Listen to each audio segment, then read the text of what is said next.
Hi mga ka-Keikis, second day namin dito sa Baguio and nandito kami sa Villa Silvina Hotel and Restaurant. Dito kami magla-lunch. Bali nakapag-stay na kami dito. Nung last na punta namin, dito kami nag-check-in. Na-try na namin yung food nila dito, masarap and sobrang sulit ng servings. Kaya dito ko niyaya sila Ate Mylene para dito kami makapag-lunch. Located nga pala to dito sa may Outlook Drive, sa likod lang ng The Mansion.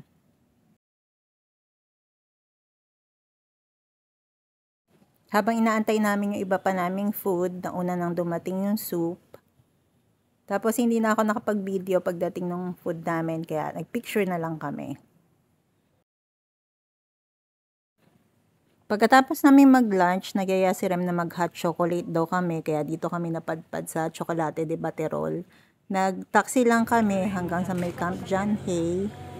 Since isa to sa mga sikat na restaurant dito sa Baguio, dinadayo talaga to. Kaya pagdating mo dito, expect mo na laging na haba yung pila. So, nagpalista muna kami sa may receptionist.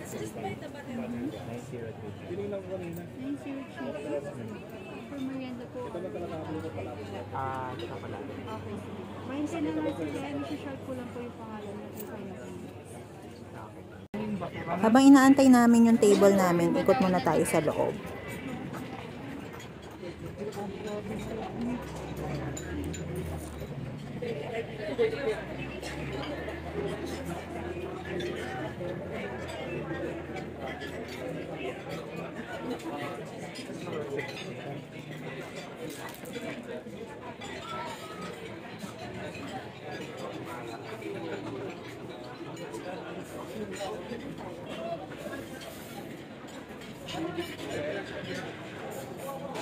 Saan yung restroom?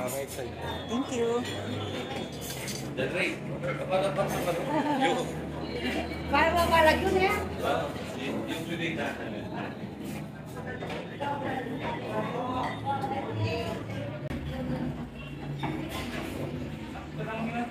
Di naman kami nag-antay ng matagal nung may nabakanting table.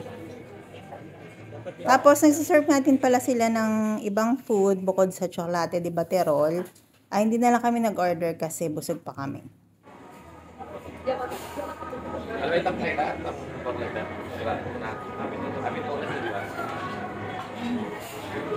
Sabihin na gamit nyo? Bali, ito po yung patid. Ito naman yung yan po tayo sinawag. Okay. Tapos, ito po yung kakao na gamit natin. ano tawag sa kakao na to? Bali, ito Riolo po. Crayola. Riolo. Crayolo. Tapos ito, pag dinurog na siya.